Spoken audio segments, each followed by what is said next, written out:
Have you ever watched ballet and felt like you were missing something? Like you were watching this whole other language, but you don't speak it? You can feel that way, yeah. But that's what we're diving into today, trying to unpack all that. We've got excerpts from Ballet Illustrated. I think this deep dive will turn us into ballet experts. Well, maybe not experts overnight, but this book is amazing for really understanding what's happening beyond the to-dos and the tiaras. I'm all for going beyond the to-dos. What's the history here? Why is ballet so codified? It's actually fascinating. It started as these court dances, way back in the Oh, Renaissance. wow. Really? Yeah, and over time, it transformed into this really structured, precise art form. But all the terms and stuff, that's like hmm key to understanding it all. It really is. It's like learning the language of ballet, and once you know a few words, you start to see them everywhere. Okay, I'm ready for my crash course. Hit me with some ballet basics. All right, so let's start with first position. Heels together, toes pointing out. Imagine you're hugging a giant beach ball. A giant beach ball. Okay, now that's an image I can work with. Right. The book uses that to describe the arm placement. Way more graceful than what I was picturing. It makes you think about posture, too. Like, Yeah. suddenly I get why it matters so much. Absolutely. And it's not just about looking elegant, it's the foundation for literally every movement. Huh. So what makes good posture good in ballet? Well, there's this thing called turnout, which is all about rotating your legs outward from your hips. It's what gives ballet that fluidity, those long lines. So it's kind of like if you're building a house, turnout is the foundation. Exactly. You need that strong base for everything else to work. Okay, I'm with you. So if we're in first position, hugging our beach ball, what's next? Let's move to second position. Feet apart, about shoulder width, arms out to the side. It's like you're extending your energy beyond your fingertips. It's amazing how much thought goes into even the simplest things. Every single movement has a purpose, you're right. And just like with any art, it's mastering the basics that lets you really create something amazing. So what's a basic move we should wrap our heads around? The plie. Plie is essentially bending your knees, but it's so crucial for everything. Jumps, landings, even just flowing between steps. So if turnout is our foundation, is plie like the mortar that holds it all together? Perfect analogy. It gives ballet that smooth, seamless quality. I see. What else? What other foundational moves are we missing? We have to talk about releve, which is rising up onto the balls of your feet. It builds incredible strength and balance. Think of those graceful rises you see ballerinas doing. They make it look so easy. It takes a ton of strength and control for sure, but once you have these basic building blocks, you can start putting them together into steps. Like what? Give me an example of a step. Well, there's the jeté. It literally means throwing, it's a leap where one leg looks like it's throwing the other leg into the air. Oh, yeah, I can see that. Or the pas de bouée, which literally translates to steps of the drunkard.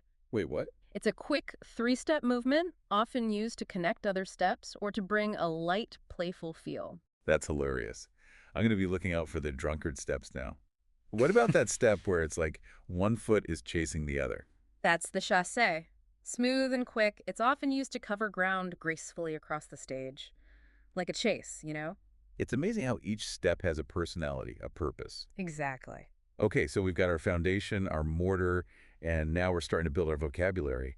What else can this ballet dictionary do? Oh, we're just getting started. Get ready to see how they combine these elements, these steps, into amazing sequences.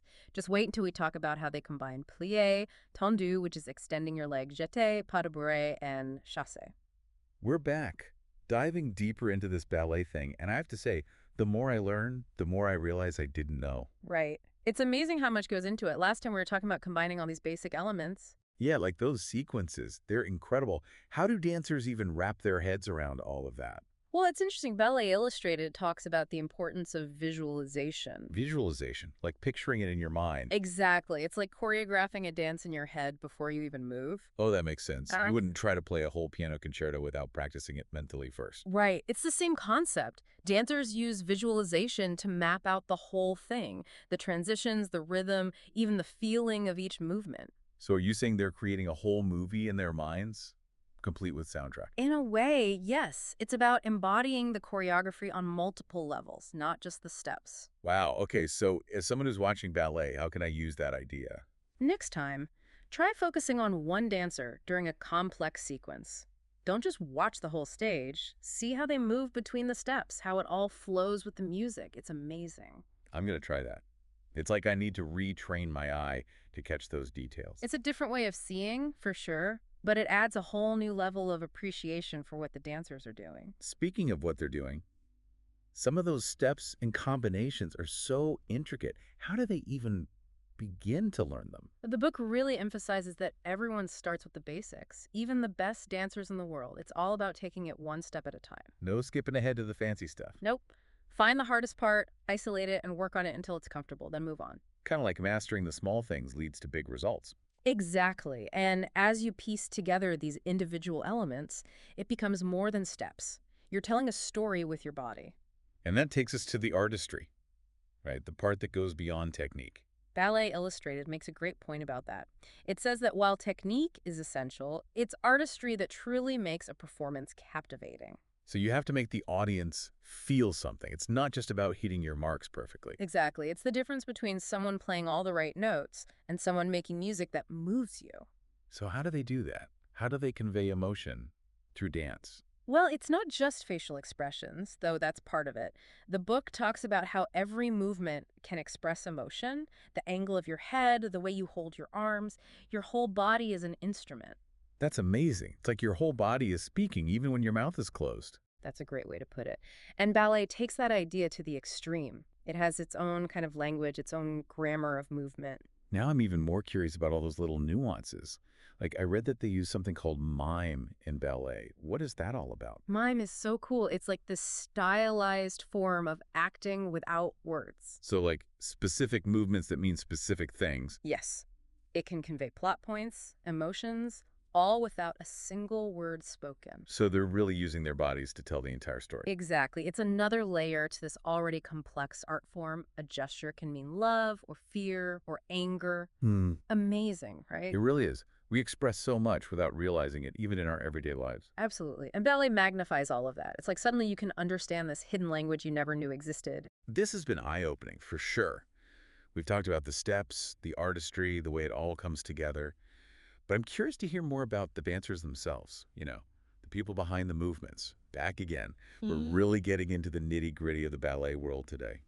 Right. We've gone from those basic positions all the way to, like, the language of mime. It's mind-blowing. But now I'm curious about the dancers themselves, What's it actually like to be a professional ballet dancer? Well, the book says it's more than a job, it's a whole lifestyle. Like, their day starts with class, just like we talked about, but not for beginners, obviously.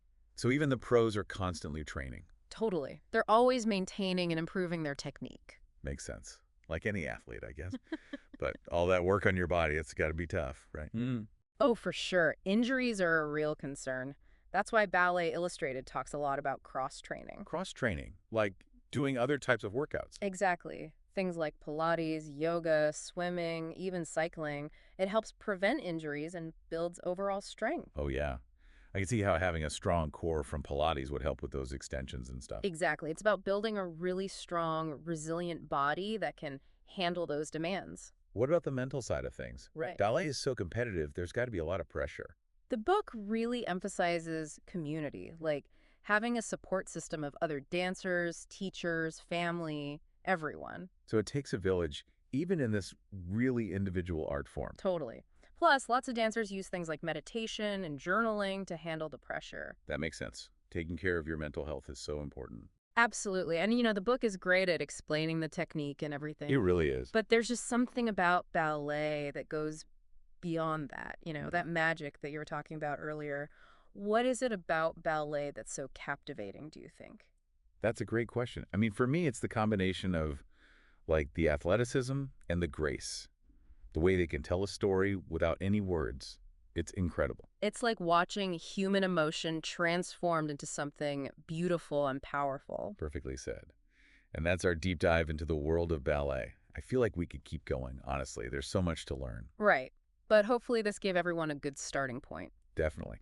So, listeners, if you enjoyed this deep dive, why not check out a ballet performance near you? Or even try a few pliés yourself. You never know until you try. Until next time on The Deep Dive, keep exploring and stay curious.